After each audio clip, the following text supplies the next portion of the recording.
ఒక ఊళ్ళో ఒక పేద పిల్లవాడు ఉండేవాడు. వాడికి తల్లిదండ్రులు లేరు.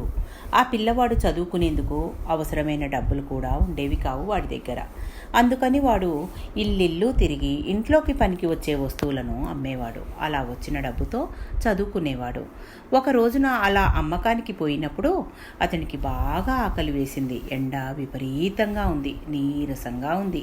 ఇక తిరగలేని పరిస్థితి. చేతిలో ₹1 మాత్రమే ఉంది. ఏం చెయ్యాలి? అక్కడున్న ఇంటి తలుపు కొట్టి కొంచెం అన్నం పెట్టమని అడుగుదాం అనుకున్నాడు అతడు. వెళ్ళి ఇంటి తలుపు కొట్టాడు. అయితే ఓ చక్కని యువతి ఇంటి తలుపు తెరిచేసరికి వాడికి ఇక ఏమి అడగాలో తోచలేదు. ఒక గ్లాసు మంచినీళ్ళు ఇస్తారా అని మాత్రం అడగగలిగాడు. అయితే పిల్లవాడి ముఖం చూస్తే వాడికి ఆకలిగా ఉంది అని ఎవరైనా కనుక్కోగలరు. అందుకని ఆమె మంచినీళ్లకు బదులు వాడికి ఒక పెద్ద గ్లాసుడు పాలు తీసుకొచ్చి ఇచ్చింది. పిల్లవాడికి ప్రాణం లేచి వచ్చినట్లయింది. సంతోషంగా గ్లాసుడు పాలు తాగేశాడు. త్రాగేశాక మళ్ళీ గుర్తుకొచ్చింది తన దగ్గర ఉన్నది ₹1 అని. పిల్లవాడికి చాలా సిగ్గు వేసింది. అయినా అడిగాడు, జేబులో చేయి పెడుతూ, మీకు ఎంత చెల్లించాలి అని. నువ్వు ఏమీ చెల్లించనవసరం లేదులే అన్నది ఆ యువతి నవ్వుతూ. దయతో చేసిన పనికి ప్రతిఫలం తీసుకోకూడదట మా అమ్మ చెప్పింది అన్నది. పిల్లవాడికి కళ్ళు చెమర్చాయి. అయితే మీరు కనీసం నా హృదయపూర్వక కృతజ్ఞతలు స్వీకరించాలి అని చెప్పి వాడు అక్కడి నుండి ముందుకు సాగాడు. ఆ గ్లాసుడు పాలతో పిల్లవాడి ఆకలి అప్పటికి ఎలాగూ తీరింది. శారీరకంగా సత్వ వచ్చింది. అయితే దానితో పాటు వాడి మనస్సు మార్పుకు లోనైంది. మనిషిలోని మంచితనం పట్ల, దేవుడి కరుణ పట్ల ఆ పసి హృదయంలో నమ్మకం ఒకటి చిన్న విత్తనం మొలకెత్తినట్టు మొలకెత్తింది. రాను రాను అది బలపడింది. ఆ పిల్లవాడు పెద్దయ్యేసరికి ఆ నమ్మకం అతనిలో వ్రేన్నోళ్ళుకున్నది. చాలా సంవత్సరాలు గడిచాయి. రోజులు ఒకేలాగా ఉండవు. అప్పటి ఆ యువతి ఇప్పుడు పెద్దదైంది.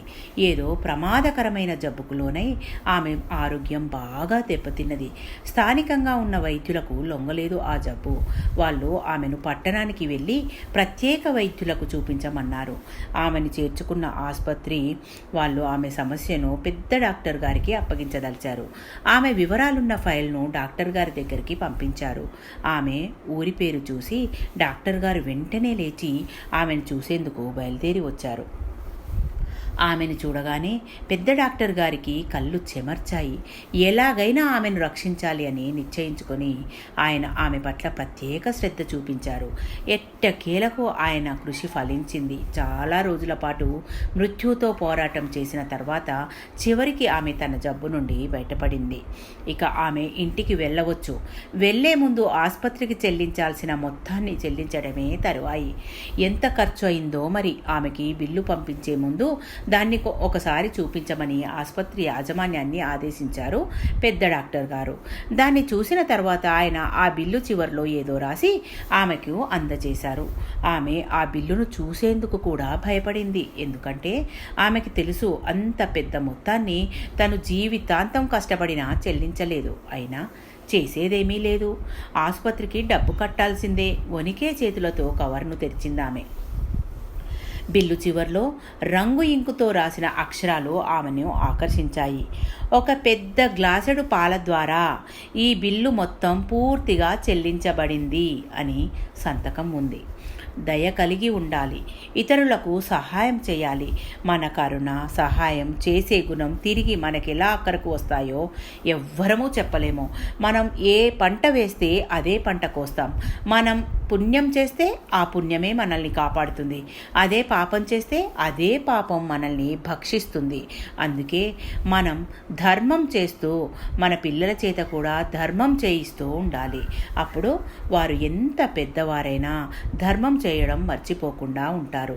ఆ ధర్మమే వారిని రక్షిస్తుంది. Thank you. మీ పద్మజ.